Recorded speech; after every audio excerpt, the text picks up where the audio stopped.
नमस्कार दोस्तों, मैं अपनी पिछली वीडियो में 2, 3, 4, 5 के विभाज्यता के नियम तो बता चुका हूँ। अब मैं बताऊँगा 6, 7, 8, 9, 10 और 11। तो विभाज्यता के नियम 6 का क्या होता है, जो संख्या 2 और 3 से कटेगी वह 6 से भी कटेगी। इसे मतलब जिसमें 2 और 3 का रूल लगेगा उसमें 6 का भी लगेगा। 2 का रूल क्या बताया था, जिन संख्याओं के एंड में 0, 2, 4, 6, 8 आए, और 3 का रूल क्या था कि सभी अंकों को जोड़कर 3 का भाग देने पर। तो इसमें 2 का रूल तो लग रहा है क्योंकि इसमें 0 आ गया है। अब इसमें 3 का रूल भी लग रहा है। 4 संख्याओं का योग किया हमने, संख्याओं का योग आया 6, 4, 10, 4, 14, 15, 16, 17, 18। 18 में 3 का भाग हो जा रहा है, 3, 6, 18। मतलब जो ये संख्या है वो 2 से भी विभाज्य होगी और 3 से भी होगी, क्योंकि इसमें 2 का रूल लग रहा है और 3 का भी लग रहा है। अब है ये 6, इसमें 2 का रूल लग रहा है क्योंकि एंड में कितना आ गया 6। अब इसके अंकों का योग करेंगे। अब इसमें ये देखेंगे इसमें 3 का रूल लग रहा है कि नहीं। 6 और 4 10 और 2 12। 12 में दिया हमने 3 का भाग, 3 चौके 12, तो इसमें 3 का भाग भी चला गया, मतलब ये संख्या 6 से विभाजित है। ये हो गया 3 का रूल। अब है 7 का, संख्या में इकाई का अंक, इकाई का मतलब लास्ट वाला अंक लेकर उसका दोगुना करें, प्राप्त संख्या को बची शेष संख्या से घटाएं। यह प्रक्रिया तब तक करें जब तक 0 या 7 से विभाजित ना हो जाए। मान लो 142 है, ये एग्जांपल है 182। इसमें इकाई का अंक क्या है 2। 2 का हमने दोगुना किया तो 2 गुणे 2 कितना होता है 4। अब शेष संख्या कितनी बची 18।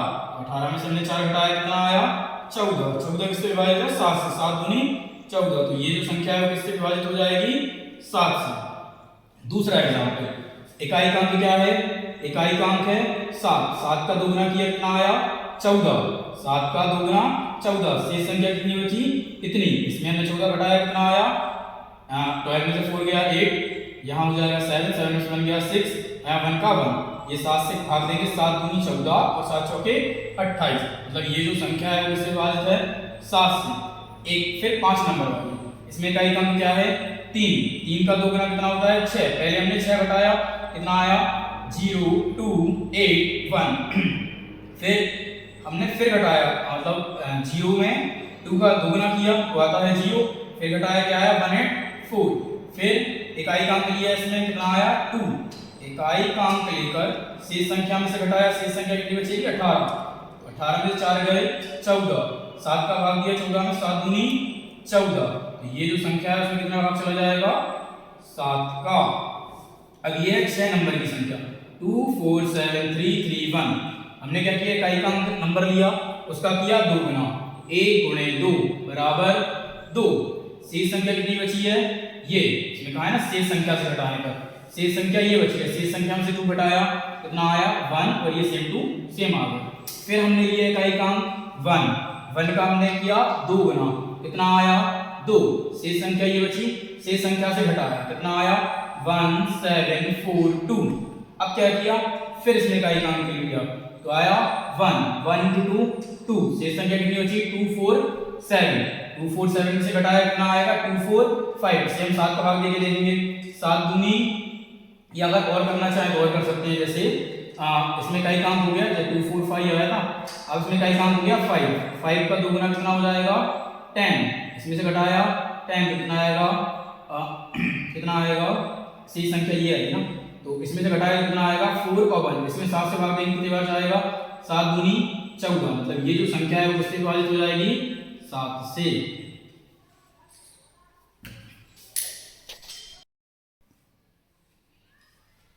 तो 6, 7 के रूल तो आपको समझ में आ गए हैं। अब समझेंगे 8 का रूल। 8 के रूल में क्या होता है, किसी भी संख्या जो दी हुई है उसके जो 3 नंबर है, लास्ट के 3 नंबर, अंत के 3 नंबर 0 हो या अंत के 3 नंबर में 8 का भाग जाए। मान लीजिए ये संख्या है, इतनी बड़ी संख्या हो, ये पूरी संख्या है, हमें सिर्फ ये देखना है लास्ट के 3 नंबर। लास्ट के 3 नंबर 0 है, इसमें 8 का भाग जाए, बस उतना ही देखना है। इसमें देखना है लास्ट के 3 नंबर 0 है, इसमें 8 का भाग जाएगा। या फिर हमें लास्ट के 3 नंबर अगर 0 ना हो तो 3 नंबर में 8 का भाग लेकर देखना है। 8 पंच 40 और 8 दूनी 16। तो जो ये संख्या है इसमें 8 का भाग जाएगा, लास्ट के 3 नंबर। अब है ये वाली संख्या 2144, हमें देखनी है लास्ट के 3 नंबर 144। 144 में 8 का भाग दिया 8 एकम 8, कितना बचा और 6, 8 भैया 64, तो ये भाग चला गया ना, तो ये जो पूरी संख्या है वो किससे विभाज्य हो जाएगी 8 से। ठीक, अब है 9 का रूल, संख्या के अंकों का योग करें। संख्या में जो अंक होते हैं उनका योग करके 9 का भाग देने पर, अगर अंकों का योग करके उसमें योग में जो योग आया है अगर 9 का भाग चला जाता है तो पूरी संख्या भी 9 से विभाजित होगी। 4 2 6 6, तो इनमें अंकों का योग किया 4 + 2 + 6 + 6, 6 और 6 12 और 4 14, 6 6 12 और 4 16 तो 18, 18 में 9 का भाग जाएगा 9 दूनी 18, तो ये जो पूरी संख्या है वो किससे विभाजित हो जाएगी 9 से। अब ये 8 2 9 9 3 4 1, इसमें हमने अंकों का योग किया 8 + 2 + 9 + 9 + 3 + 4 + 1, 8 और 2 10, 9 19, 20 और 28 और 3 31, 31 और 4 35 और 1 36, तो हमने इसमें 9 का भाग दिया। 9 का भाग कितने बार जाएगा 9 एकम 9 और 9 चौके 36, तो ये जो संख्या है इसमें भाग चला गया, तो ये जो पूरी संख्या है वो 9 से विभाजित होगी। 10 का सबसे सरल रूल है, 10 के रूल में क्या होता है कि संख्या के अंत का अंक 0 हो, कितनी ही बड़ी संख्या हो हमें देखना है सिर्फ लास्ट का नंबर। 0 है तो ये 10 से विभाजित होगा, इसके लास्ट का नंबर 0 है तो ये 10 से विभाजित होगा, इसके लास्ट का नंबर 0 है तो ये 10 से विभाजित होगा। अब है 11 का। 11 का नियम थोड़ा ध्यान से समझिए आप कि संख्या की सम तथा विषम स्थान की संख्याओं को जोड़कर आपस में घटाने पर 0 अथवा 11 आए अथवा ऐसी संख्या आए जो 11 से विभाजित हो, जैसे ये हुआ, तो ये हो गया विषम स्थान 1 3 और 5, ये विषम स्थान होते हैं। तो इन स्थानों पर क्या आ रहा है 9 9 और 7, 9 9 7, इनको जोड़ेंगे 9 9 18 और 7 25। ठीक है, अब हम करेंगे सम स्थान का योग, तो सम स्थान पर क्या है 2 और 4 होता है सम स्थान, 1 2 3 4 2 और 4, 8 8 हो गया 16, 25 में जब 16 घटाएंगे तो 11 आ जाएगा, यहाँ क्या आना चाहिए 11 या 0। ठीक है, तो 11 आ गया, तो ये पूरी संख्या जो है वो किससे विभाजित हो जाएगी 11 से।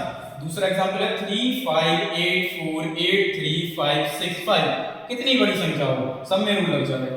अब इसमें हमने विषम स्थान का योग किया 3 + 8 + 8 + 5 + 5, इनको जोड़ा 8 8 16 16 17 18 19 19 और 5 24 और 5 29। हमने विषम स्थान का योग किया, इस सम स्थान का योग किया 5 + 4 + 3 + 6, 5 + 4 + 3 + 6, 6 3 9 10 3 13 और 5 18, 29 में से 18 गया 11, क्या आना चाहिए 11 या 0, 11 आ गया, तो ये पूरी संख्या किससे विभाजित हो जाएगी 11 से विभाजित हो जाएगी। अब ये लिया हमने संख्या 95909, इसमें विषम स्थान का योग किया 1 3 और 5 होते हैं विषम स्थान, विषम स्थान तो पता है ना 1 3 5 होते हैं विषम स्थान, तो 9 + 9 + 9 कितना आया 27। अब सम स्थान का योग किया 5 + 0, क्या आया 5, इनको घटाएंगे तो क्या आएगा 22, लेकिन यहाँ आना चाहिए 0 या 11, लेकिन आगे मैंने लिखा है ऐसी संख्या आए जो 11 से विभाजित हो, तो 22 आया, 22 में 11 का भाग जाता है 11 दूनी 22, तो ये जो पूरी संख्या वो किससे विभाजित हो जाएगी 11 से। तो ये सिर्फ वीडियो देखकर आपको ये रूल अच्छी तरह समझ में आ जाएंगे। तो बस वीडियो को लाइक कीजिए, सब्सक्राइब कीजिए। जय हिंद, जय भारत, जय मातृभूमि।